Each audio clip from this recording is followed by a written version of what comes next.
ბატონიკა რომ გითხრათ, როგორია თქვენი შეფასება დაკავებულია ორი პიროვნება არის თუ არა ეს საკმარისი და მოითხოვთ თუ არა სხვა პირების დაკავებას, რომლებიც უშუალოდ გასცემდნენ ბრძანებებს. მოგესალმებით, პირველ რიგში დიდი მადლობა უშუალოდ თქვენ იმ ყველაფერთვის, რასაც აკეთებთ.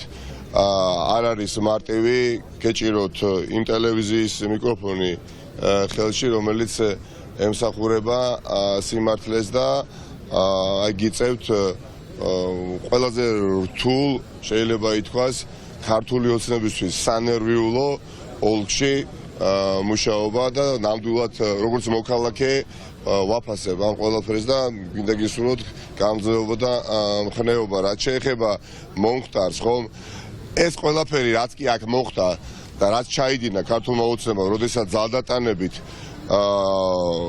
ავტოსატრანსპორტო საშუალებაში მოთავსებული ადამიანები ალყაში მოაქციეს, საკუთარი შტაბიდან გამოსულები და იერიში მიიტანეს და მანამ არ მოეშნეს, სანამ მანქანიდან არ გადმოიყვანეს და სასტიკად არ გაუსწორდნენ, ხო?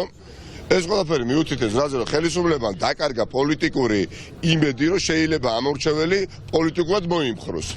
ხელისუფლება, რომელიც ამას აკეთებს, ის არის დასრულებული, კი არ დამთავრდება, უკვე არის დასრულებული. თორემ ხელისუფლება, რომელიც თავდაჯერებულია და არ ნერვიულობს, მსგავს სისულელეს არ გააკეთებს.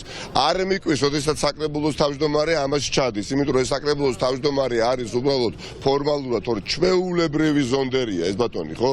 ადამიანი, რომელიც მუშტს მოიქნევს საკრებულოს თავმჯდომარე, როდესაც ხარ და თავს დაესხმევი, რა უფლებით უნდა იყო მარნეული საკრებულოს თავმჯდომარე. ორი ადამიანი დააკავეს 10-მდე თავდასხმელი მოუწიათ დაკავება საერთაშორისო ჩვენი პარტნიორების ზეწოლის შედეგად, მაგრამ დარწმუნებული ვარ, რომ საპროცესო შეთანხმებით რამდენიმე დღეში გამოუშვებენ თუ არა რამდენიმე საათში, ხო? მაგრამ თავარი სასჯელი უნდა იყოს 31 ოქტომბერს, ერთხელ და სამუდამოდ ეს ყველაფერი უნდა დამთავრდეს. მე მინდა უბრალოდ ვთხოვო აი მართლაც გმირ მარნეულის მოსახლეობას, რომელთა ნაწილი აქ არის ეხა შეკრებილი, ხო?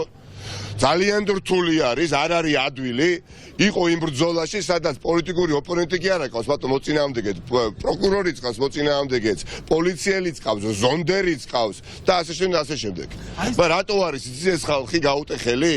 იმიტომ რომ მართლები არიან და ისტორიის სწორ მხარეს დგანან და როცა მართლები არიან და ისტორიის სწორ მხარეს დგანან და მორალური უპირატესობა არის ხალხის მხარეს, ვერანაირი ოლიგარქის ერთი ძალიან მდიდარი ადამიანის ადეპტი რაც არ უნდა ფიზიკურად ძლიერი იყოს, ეს ადამიანი ვერ მოერევა ამ ხელს და განსაკუთრებით მარნეულში, განსაკუთრებით შიდაქარში, განსაკუთრებით რუსთავში, აი ამ ხარიში ქართული ოცნება დამარცხდება, უპირობოდ დამარცხდება 31 ოქტომბერს. ხალხი მოუწყობს შეთქმულებას საარჩევნო ურნებთან. აუცილებლად გაუღიმეთ ხალხო საჯარო მოხელეებს მიმართავ, თავი დაუხარეთ, ფულს აშრიალებენ, ეს ფულის შრიალი მიიღეთ. მაგრამ საარჩევნო ურნებთან რომ მივალთ, აი ერთი ცალი ბიულეტენით შეიარაღებული მოქალაქე 31 ოქტომბერს უფრო ძლიერი იქნება, უფრო მდიდარი იქნება, უფრო ფასეული რამე ჭირება ხელში, ვიდრე ბიძინა ივანიშვილის 1 მილიონი ან რამდენიმე მილიონი. ამიტომ გავითო როგორ უნდა მოუგოთ, მე ვესვით აი შვილო ხვდებიან, შვილო მოერევით, იმდენი ფული აქვს, რომ გააყალბოს, რომ დახარჯოს ფული, არავითარ შემთხვევაში ფულს ხარჯავს, მაგრამ ფულის ხარჯავს აზრიც არ აქვს. ფული არ არის გადამწყვეტი ფაქტორი 31 ოქტომბრის არჩევნებზე.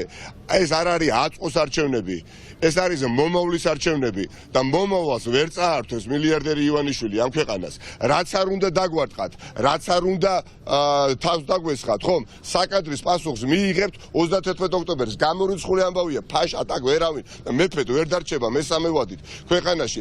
ესეთი რამ თავიდან უნდა ამოიგდოს კალაძემას და ივანიშვილმაც და ამიტომ მადლობა ყველას, ვინც ისტორიის სწორ მხარეს დგას, ოპოზიცია გაიმარჯვებს ამ უსამართლობაზე და ყველანი ერთად უნდა დავირაზმოთ, აი ტალღა უნდა ავაგოროთ, მივიდეთ და ტალღით წავლეკოთ 31 ოქტომბერს ბიძინა ივანიშვილის ხელისუფლება და გადავიდეს ოპოზიციაში. და ჩვენ ვალდებულები ვიქნებით, რომ ესე არ მოვიქცეთ. ამისთვის არ ვიბრძვით. ასე არ მოვიქცეთ რეალურად, ვანახოთ როგორ არის ღირსეული ხელისუფლება. საუბარია საკრებულოს თავმჯდომარეზე. აი საკრებულოს თავმჯდომარე ეხა მის ადგილზე ჯობია ამჟამინდელმა ხელისუფლებამ პასუხისგებაში მისცეს.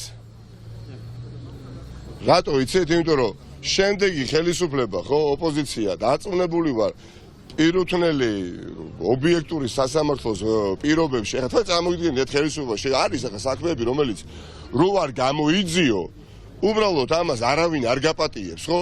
ეხლა ბატონი გიორგაძე იცვლება ხელისუფლება და რა გონიათ რომ ბატონი გიორგაძე გაექცევა პასუხისგებლობას? ამიტომ ახლა არ აგებს პასუხს აგებს 31 ოქტომბრის შემდეგ. ამიტომ ჩემო გბირო საქართველოს მოქალაქეებო რა.